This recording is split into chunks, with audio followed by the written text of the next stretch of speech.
ફરી ઝડપાયું છે ગરીબોનું અનાજ બારોબાર વેચવાનું કૌભાંડ। બનાસકાંઠાના દિયોદરમાં સસ્તા અનાજનો જથ્થો બારોબાર વેચવાનું કૌભાંડ સામે આવ્યું છે।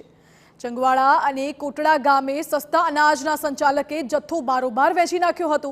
મામલતદારે તપાસ કરી રિપોર્ટ મોકલતા સંચાલકે ગેરરીતિ આચરી હોવાનું સામે આવ્યું, જેમાં બંને સસ્તા અનાજના સંચાલકોએ ઘઉં, તુવેર દાળ, મીઠું, ખાંડ સહિત 34,000 કિલોગ્રામથી વધુનો અનાજનો જથ્થો વેચી માર્યો હતો। અગાઉ મામલતદારની ટીમે સસ્તા અનાજની દુકાનની તપાસ પણ હાથ ધરી હતી, જેમાં રૂપિયા 9,46,000થી વધુનો જથ્થો બારોબાર વેચી નાખ્યો હોવાનું સામે આવ્યું। હાલ તો સંચાલક જેઠાલાલ ચુનીલાલ ઠક્કર વિરુદ્ધ મામલતદારે પોલીસ ફરિયાદ નોંધાવી છે અને સસ્તા અનાજની દુકાનનો પરવાનો પણ રદ કરાયો છે।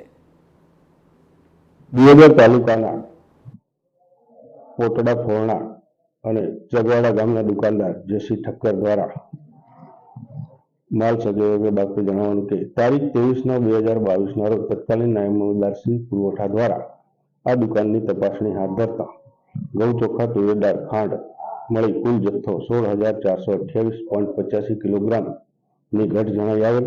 આ દુકાનના કુલ જથ્થાની જે તે સમયની બજાર કિંમત મુજબ ભાવ ગણીએ તો 9,46,100 અને 82 રૂપિયા જેટલો થાય છે।